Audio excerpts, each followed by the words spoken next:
আম্মা জান আয়েশা বলতেন, ইয়া রাসূলুল্লাহ কদ গুফিরা লাকা মা তাকদ্দামা মিন যামবিকা ওয়া মা তাআখার। আপনার তো এমনিই গুনাহ নাই, কিন্তু আল্লাহ ঘোষণা দিয়েছে আপনার আগের পরের সব গুনাহ মাফ। তা আপনার কোনো গুনাহই নাই, আপনি এত কষ্ট কেন করেন?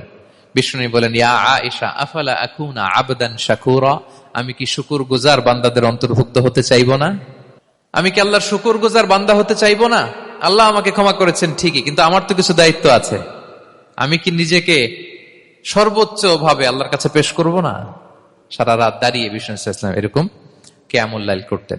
তাহলে আল্লাহ তাআলার প্রিয় হওয়ার প্রফিটিক যে সাজেশন, এর একটা হচ্ছে কোরআন তেলাওয়াত করা, 2 নাম্বার হচ্ছে তাহাজ্জুদের সালাত আদায় করা। আপনারা পড়েন তো নাকি?